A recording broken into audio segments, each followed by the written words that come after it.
Attorney General Keith Ellison is asking for a tougher sentence for convicted killer Derek Chauvin. Chauvin, of course, he awaits sentencing for the murder of Mr. George Floyd. Ellison says Floyd was treated with particular cruelty.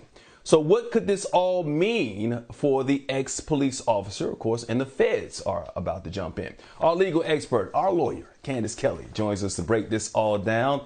Good morning, Candace. Always great to see you on our air. So, look, we expected this, right? You've been talking about it even before the conviction came down, so we expected this to happen. But the paperwork has been submitted. What can you tell us about what's in that paperwork?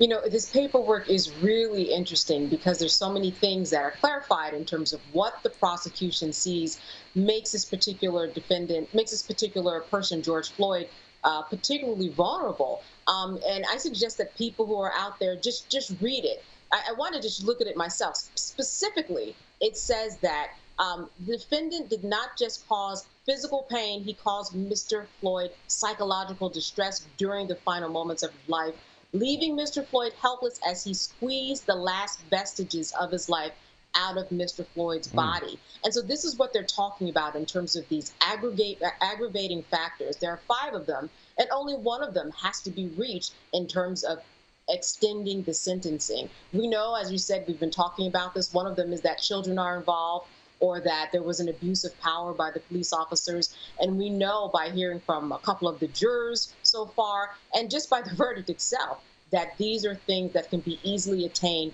but the paperwork really spells out what the prosecutors have in mind. So, Candace, you know, that's the prosecution's ask. And like you said, they're going in. Keith Ellison spoke to it, I believe, over the weekend again.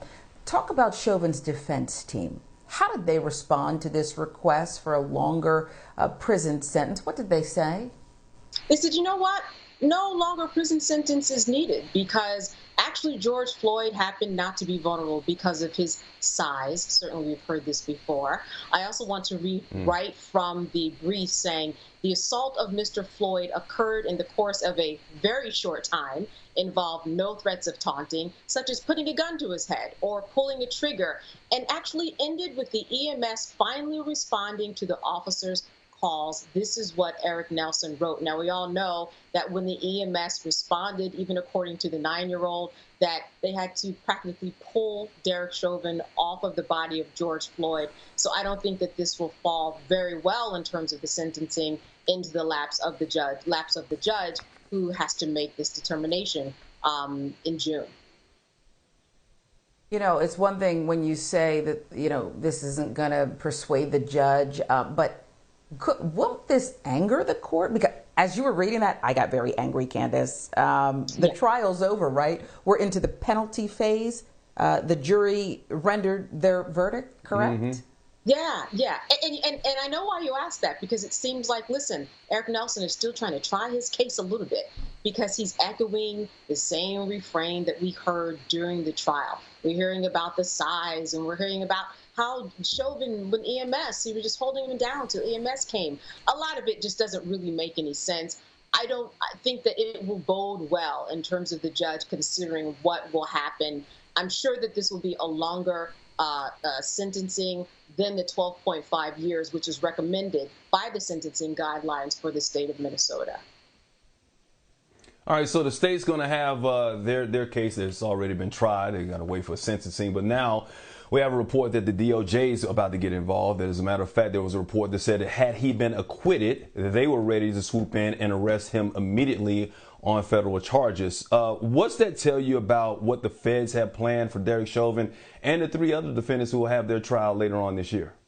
Yeah, and Mike, what a scene that would have been. Of course, we like the original scene better, right? That guilty on all charges. But had he not been found guilty, they would have been, the feds would have been at the courthouse as soon as they said not guilty to say, listen, we're actually going to be arresting you on federal hate crime charges. So when we look at this, the Department of Justice is not stopping. That will continues. They will charge him with hate crimes, and they will also look into other crimes having to do with another young man that found himself in the same position of George Floyd with officers on his back. not being able to breathe, and then eventually losing his life. So we are not done with Chauvin. More charges are coming. In fact, we've got a grand jury that's already been assembled. A lot of that happens in secret, but we will be hearing more of that because things have already been unfolding. We just happen not to know all of the details, but they are coming. Yeah, and they waited because they didn't want to prejudice the jury, and we understand that. But now that it's come out, we have this news. How do you think that's going to influence Cahill's sentencing guideline, if at all?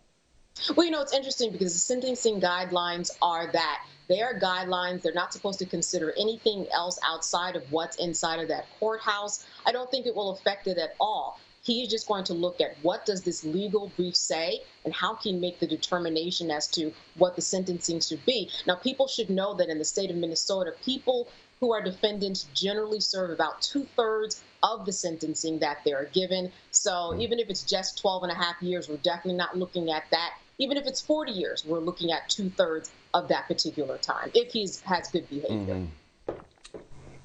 Hey, Candace, we're unfortunately out of time this hour, but when you come back, I want to talk about something that we still, a year in almost, have not heard. Remorse from this guy, this convicted murderer, and if and when he may have a chance to express it. There seems to be no desire, so but if that could have any bearing on this, just some remorse.